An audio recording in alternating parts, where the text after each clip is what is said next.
Hello, everyone. It's your girl, Miracle Sims, and you are watching Guys, Sex, and Love. Tonight, we're going to be chatting with a gentleman named Geoff Lamb. He is a psychotherapist as well as an author, and he is all the way over in the UK. So if you're ready for this conversation, then stay tuned.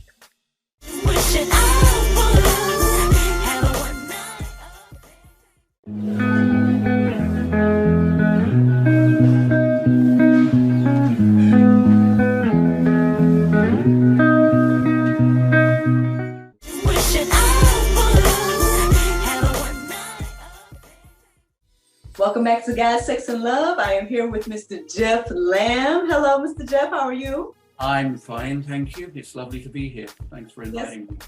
Lovely to have you. So you're all the way in London, am I correct? I'm in the southwest of England, but yeah, I'm in the UK. Oh, okay. Well, it was so funny because when I was telling my husband I had this interview, he was like, "Wow, you're international now." I'm like.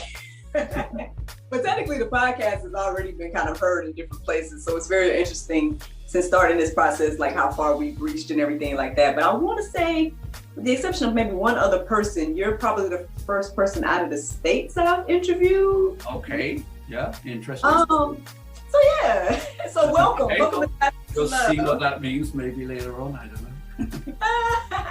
Yeah, so no, I just want to say welcome to Guys, Sex, and Love. So Lovely, thank you. So from what I understand, you are a sexpert. Is this correct? That's right. To be more precise, I would call myself a psychosexual therapist, which means I help individuals and couples who are maybe having problems with their sex lives in whatever way, inhibitions, difficulty connecting with each other, difficulty connecting with themselves. Anything in that sort of area is what I deal with. Well, I think that's awesome. I mean, obviously, here on Guys, Sex, and Love, we don't shy away from the conversation of sex, and I think it's very important, especially in the Christian community, that people, I guess tap into the side of themselves as well as get, good solid information and things like that. So obviously, you're someone that's well versed and can share a little knowledge with us today. And so thank you. Thank you for coming. Sure. Okay. So where do we start? I know so many places we can start. Well, I know you were saying that you have a book. If you want to start with that. I have a book that's going to be published next month. I think it's going to be available in the States and in the UK. It's called Sexual Grounding Therapy. I'll say a little bit more about what that is in a minute. Okay. And it's published by Routledge. I think that's the publisher over there. I know it's on Amazon in the States. So you can get hold of it there if you want to, or read a little bit more about it. I will talk a little bit more about it. But as I was saying earlier, one of the things that attracted me to this situation, the talk show, was that, I do write something about the history of the way we've thought about sexuality and how religion has affected that in different ways, whether, I guess what I'm talking about is also whether there can be any kind of crossover, because often people think about religion, particularly the sort of patriarchal religions, as being fairly anti-sex, I think we have to give that a little bit more of in-depth thought. Is it totally true? Is it partially true? Are there some Christian beliefs that still are a bit anti-sexual, or are there other people I've talked to have a more liberal attitude? And where does sex fit in to our lives in general? And I suppose our belief systems in particular. That's something that a lot of people struggle with at the moment. I don't know. Yeah. Something you're familiar with? What do you mean by that? Look, Yeah. I think are you too young for this conversation, actually? I don't know. Yeah. No, well, I'm married, so, and I'm also 35. Well, I'll be 35 this year. So, I mean, I think I can talk a little bit about it, I hope so, yes. I have a child now and everything, so I know something about the act at least, right? So, yes, indeed, yes. Okay. That's not good, but basically, I mean, yeah, I think what you're saying is definitely true. There's a lot of, especially when it comes to Christianity and everything, there is this kind of taboo.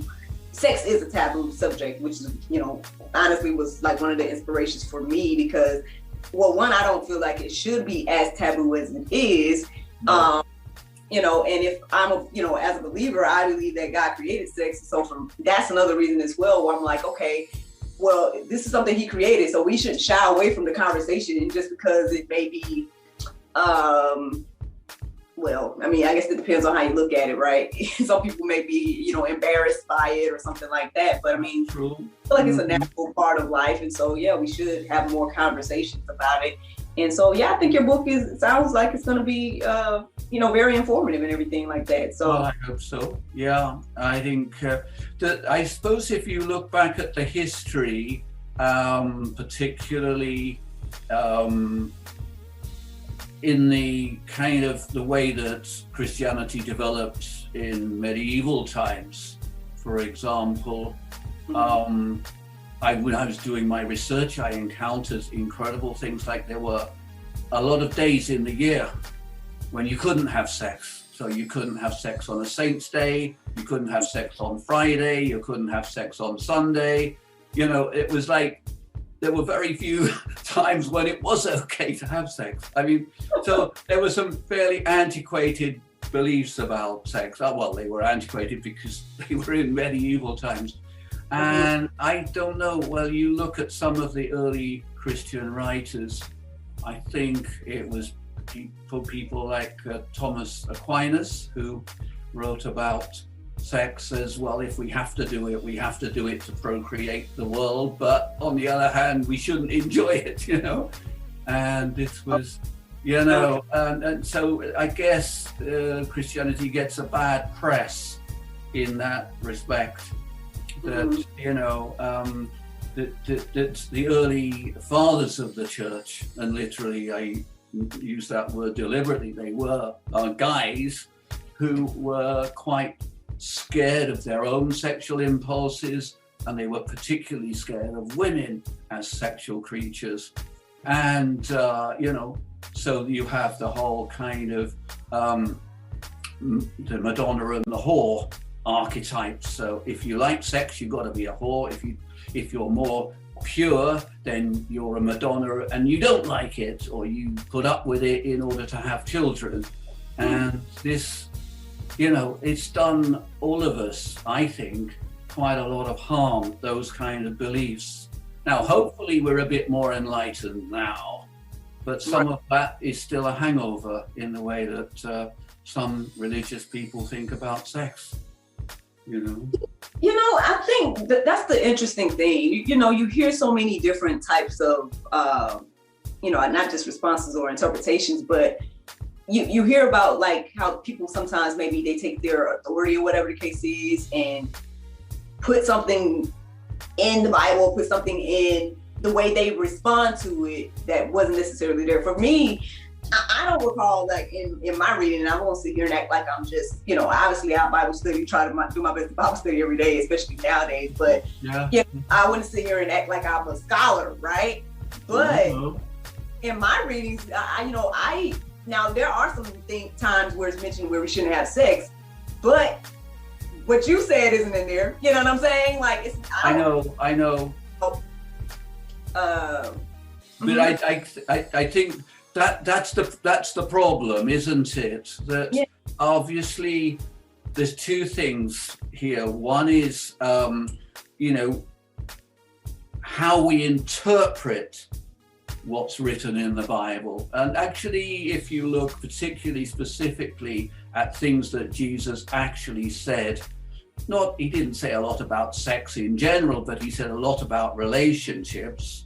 Mm-hmm. And it all seems fairly sex positive when I think about it. What I've read, I wouldn't call myself any kind of Bible scholar, but I've certainly read it. I was brought up in the Christian church in the UK, and I was a choral singer. I used to sing in the choir and stuff. So there it was. And I still love church music. So, that's my link really. But, there was nothing I sort of saw in what Jesus said about relationships and loving each other, which I would see as that contradictory. But I think sometimes the way it's been interpreted has been more to sort of suit certain social attitudes, which you find.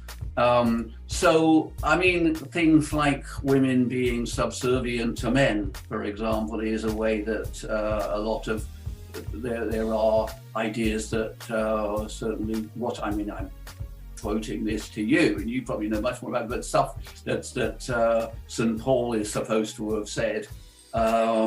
And again, I don't think Jesus ever said anything about that. In fact, he had women amongst his community, at least 2 Marys were part of it. And, he wasn't anti-women at all. As far as I can tell, obviously he was a man of his time, and in those days, where is it, in Israel or whatever, or in any country, women were, it was a patriarchal society. So, we've interpreted what was written down in a way that kind of sometimes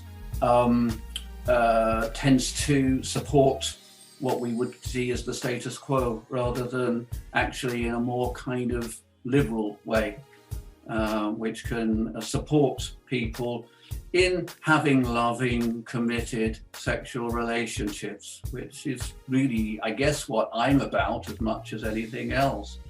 You see, which can be fulfilling for everybody, men and women. Yeah, I understand where you're coming from. Yeah, definitely. I don't believe that there's any.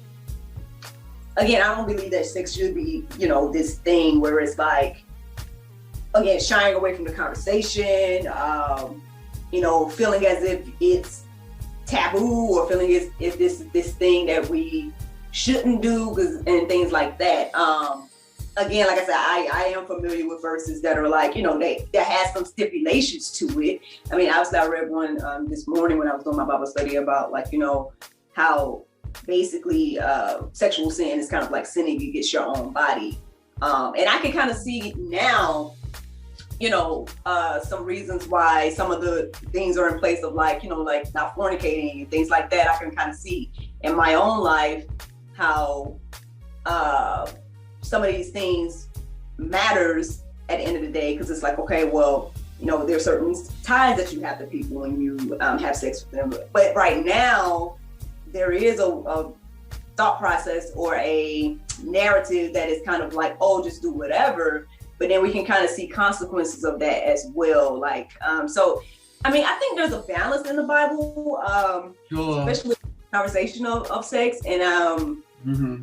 But yeah, for whatever reason, there's a lot of people that either try to, use that as an attack, or use that as or try to put their own, as we say, quote unquote, religious practices on certain things, where it's like, well, yes.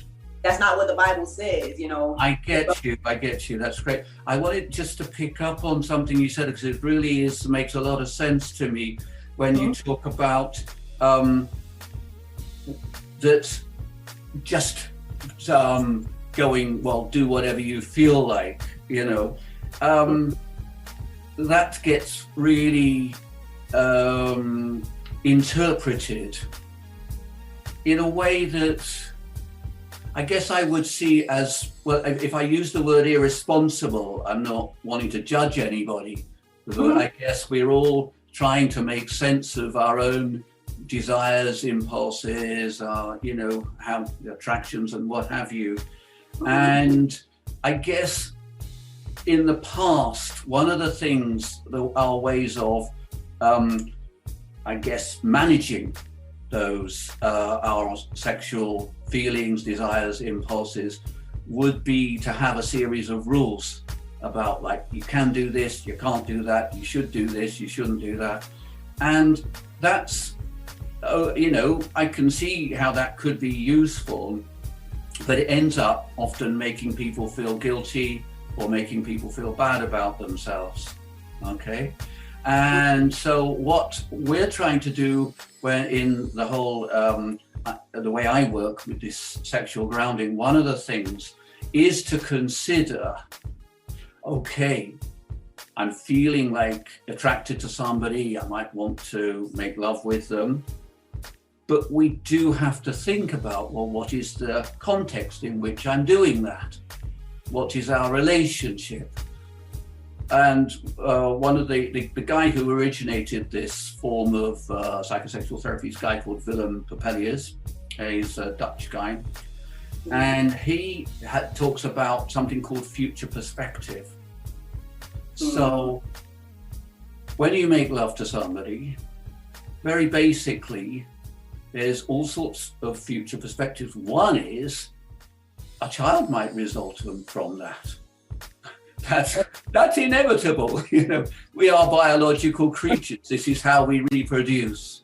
Now, I know these days we have contraception, etc., but no contraception is 100% foolproof. So Papelius says, well, we have to think about that. Now, he's not particularly coming from a religious perspective, but it does link with what you're saying. Yes. And it's not it doesn't have to be a moralistic thing. It can be if that's what's important to you, but it's more like, this is a possibility. So do we have the kind of relationship where if that did happen, it wouldn't be a big problem to us? It might not be ideal, because of all sorts of constraints like money and job security and all of that, living arrangements.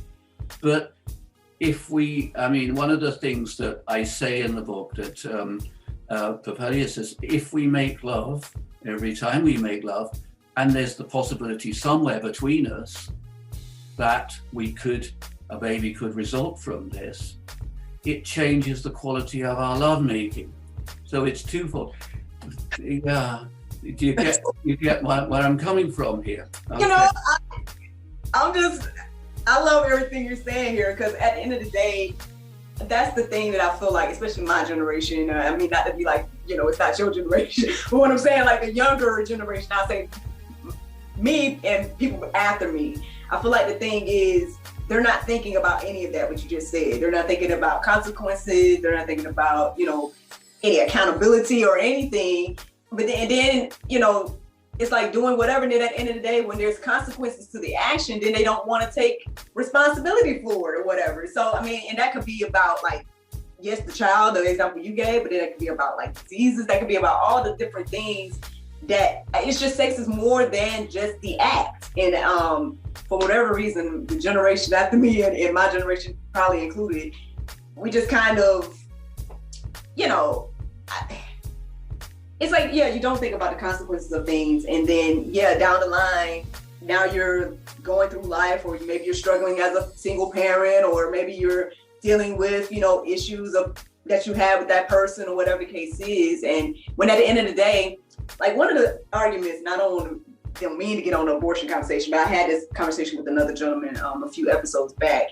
Sure. And we were kind of talking about it and everything. And, one of the things you hear that people want to defend is to be like, oh, well, why force a woman to have a child, for example, or why would I want to have a child with someone that did X, Y, and Z to me, or whatever the case is.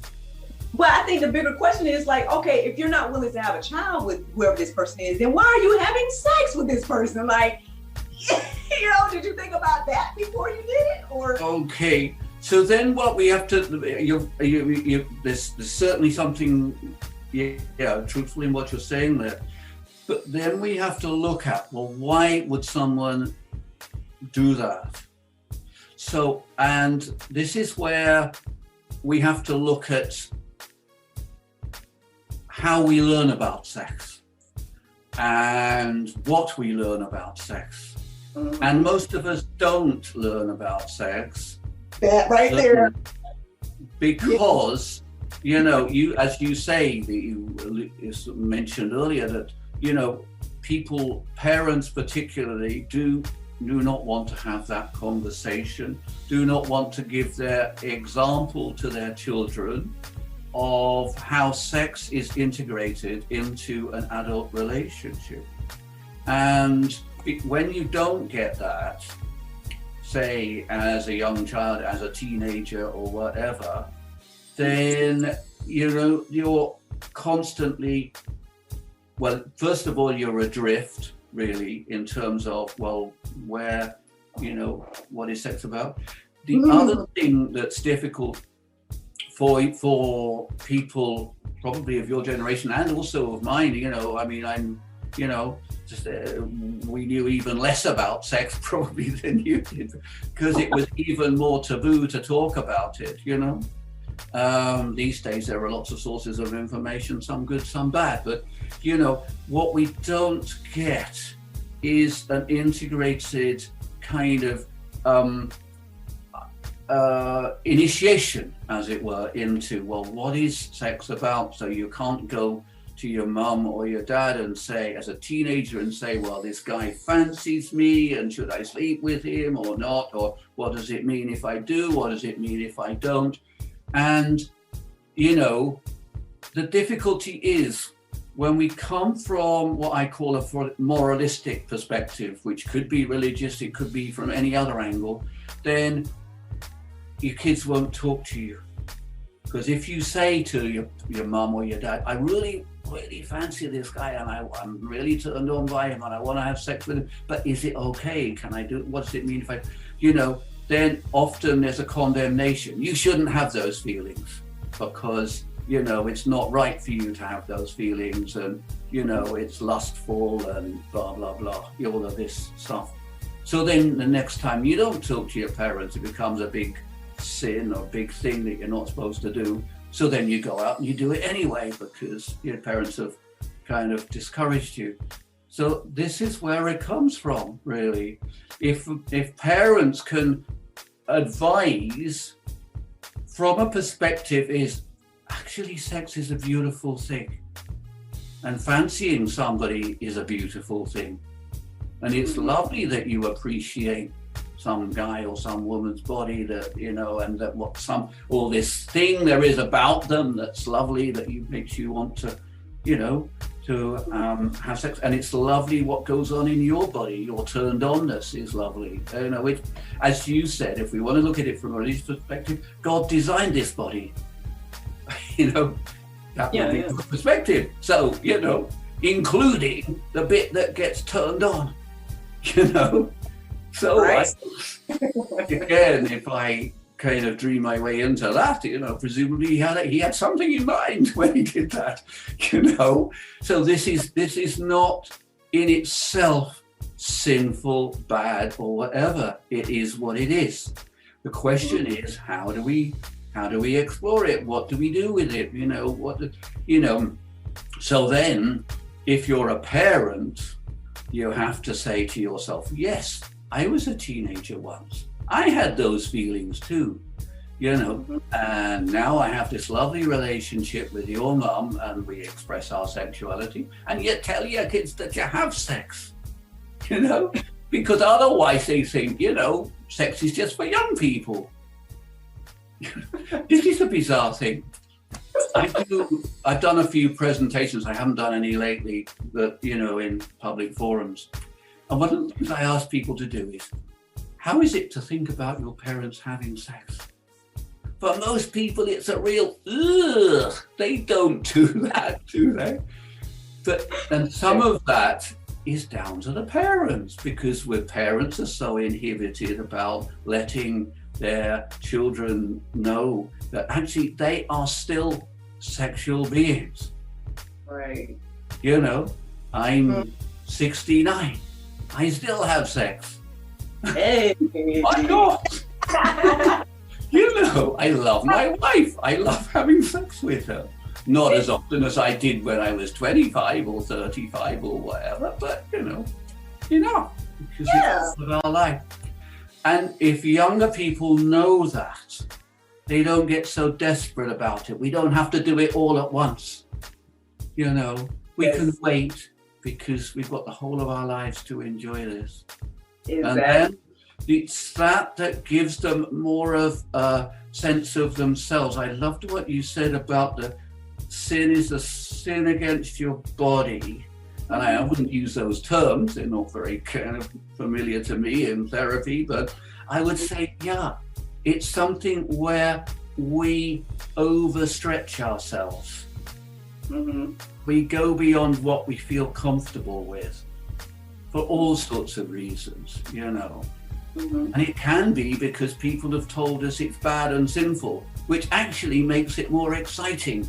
I can see what you mean by that. It doesn't literally, but it does because, if there's that climate of people telling you, don't do this, don't do that, this is bad, you're a young person growing up, there's a contradiction. I have all these things in my body going on, Mm-hmm. When you go through puberty, all of the systems, the hormonal systems start to develop, and you start to be attracted to people, and your body is telling you one thing, and people who are in, authority figures in your life are telling you something else. So you've got a big conflict there.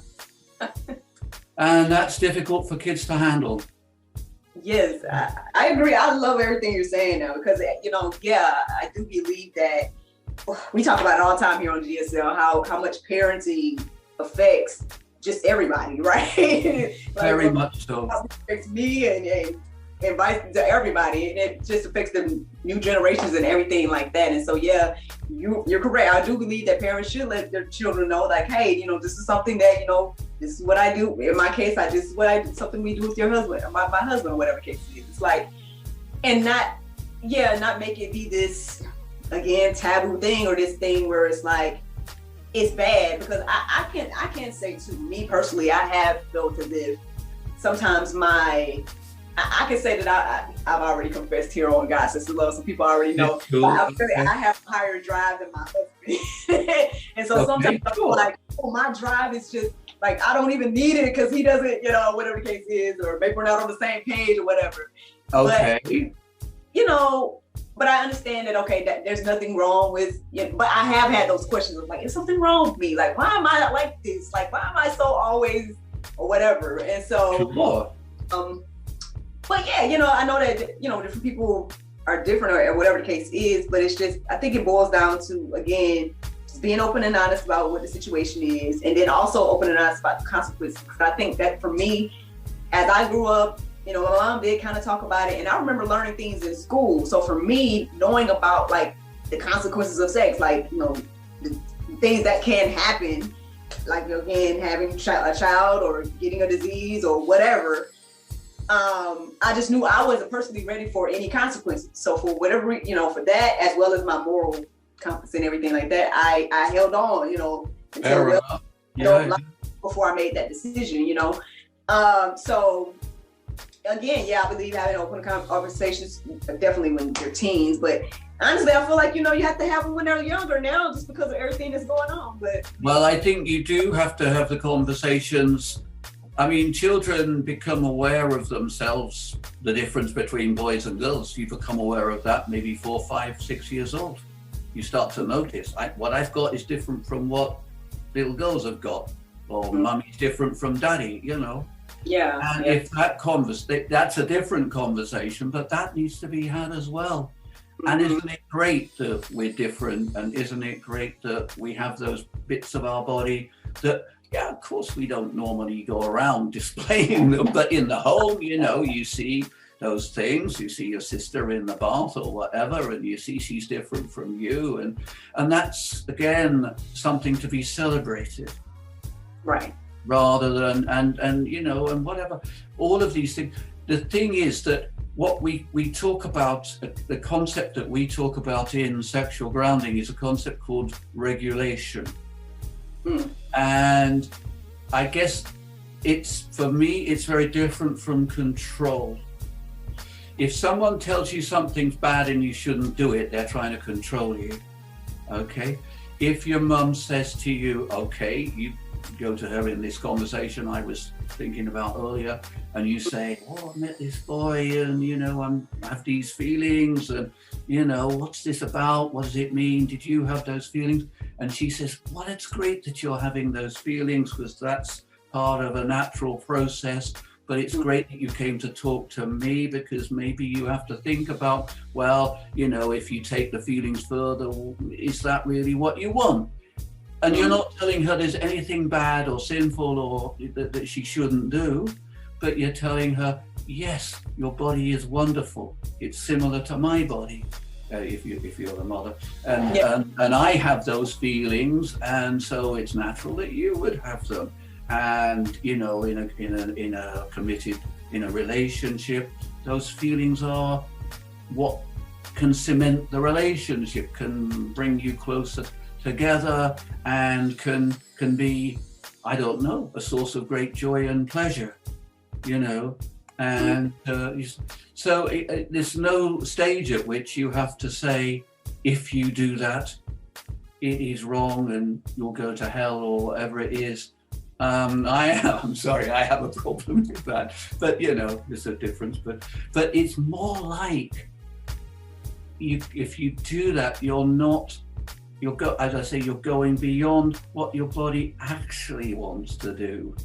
Bodies are excited by different things, like food, by excitement, doing dangerous things, but I don't know, climbing trees or the things that kids get up to, Right. And that's all well and good.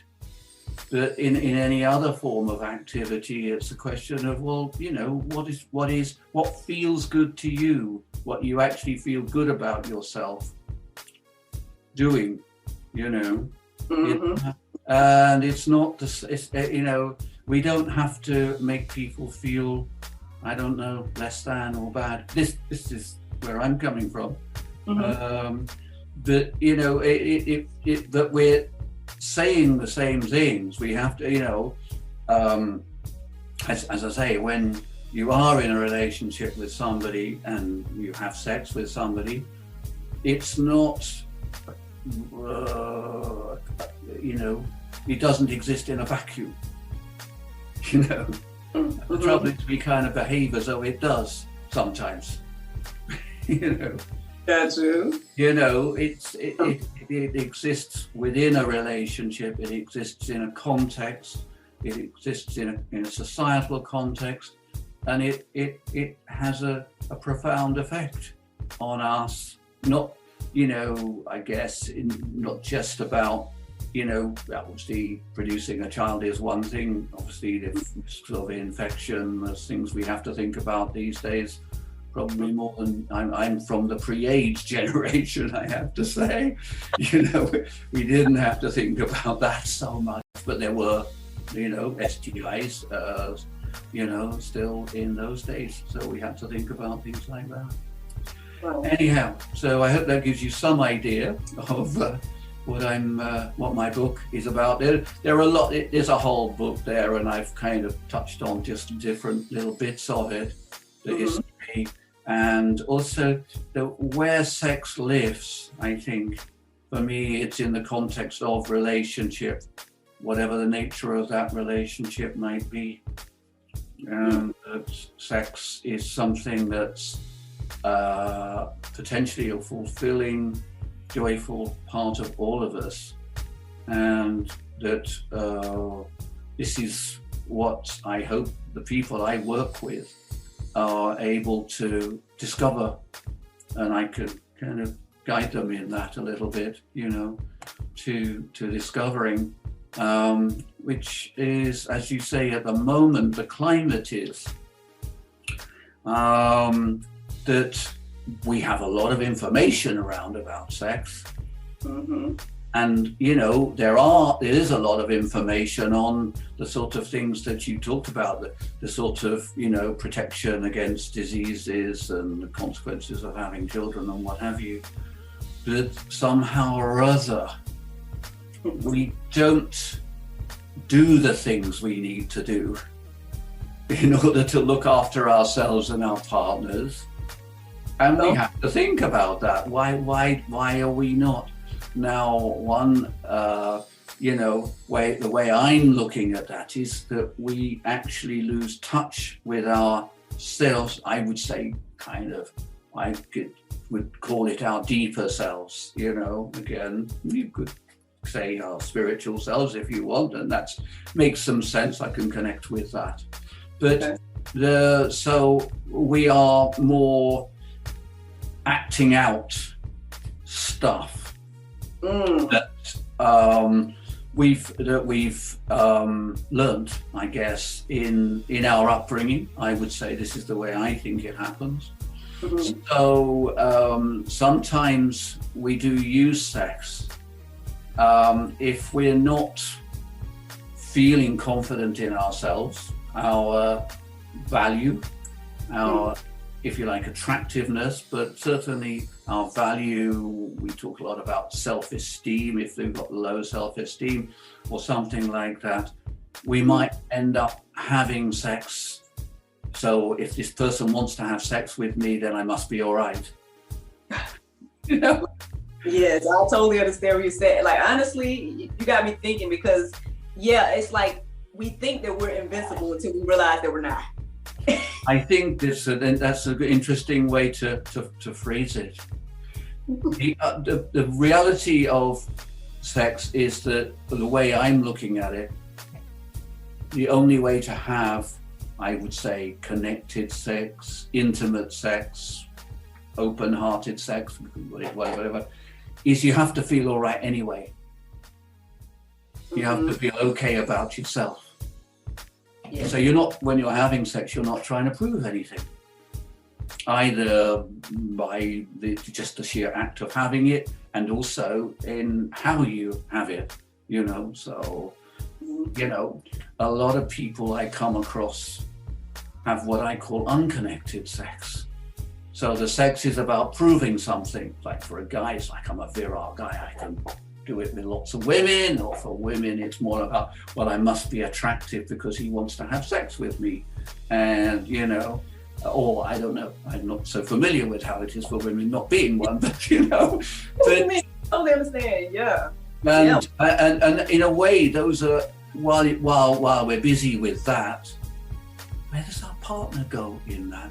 How can we connect with our partner if I'm thinking, like, as a guy, well, I must keep it up for a long time so that she has an orgasm, and then I'm going to prove what a stud I am. That's all about me and my ego. It's nothing to do with my female partner at all. And actually, guys are really surprised when I tell them that actually women don't like this. They might manage to have an orgasm, but they don't feel connected to the guy they're having sex with. And for women are wiser than us in some ways.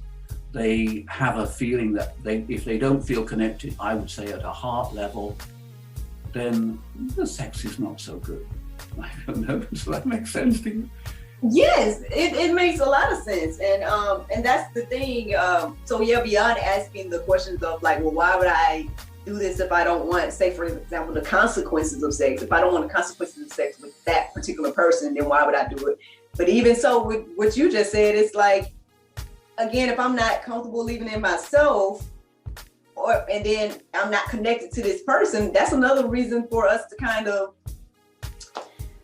like I said, tackle this whole conversation of sex, because it's like you said, it's just become this thing where people just do. It's become this thing where there's no connection, hardly.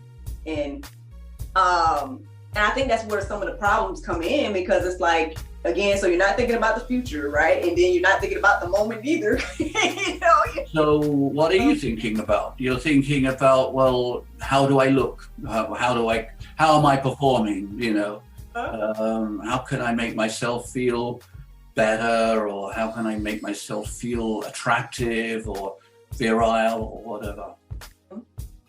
I'm just aware of time here. I think I need to round this up a little bit. I don't know about you, because I've got somebody to see at 2:00. But so how can I don't know how the best way to summarize what we've said so far. I hope it's making sense to you. Yes, a lot of sense to me. I appreciate you taking out the time again to chat about your book and yourself. Is there anywhere that people can reach you, or they can reach me on? If you look at the emails I sent to you, my website is on there, and I don't know whether you can bring that up. Yeah, we'll put that there. Mm-hmm. That's the best way to reach me. I will send you a link to my book as well after this is finished. As I say, it's on Amazon.com in the States. If you just look up sexual grounding therapy, it comes up. But I'll send you a link to the publisher so you can see how to get it direct from the publisher. And I think it is being brought out on both sides of the Atlantic on the same day. So, okay. Been a pleasure talking to you. Yes, sir. Nice talking to you too. And congratulations on your book. Thank you very much. Okay. Take care. Bye-bye.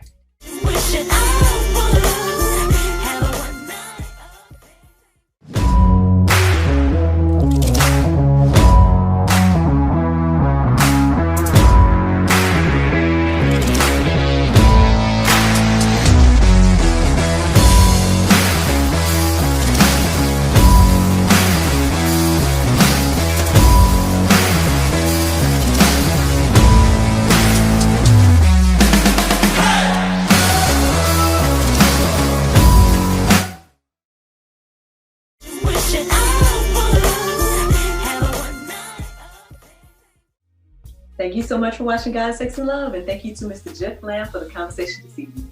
Good night.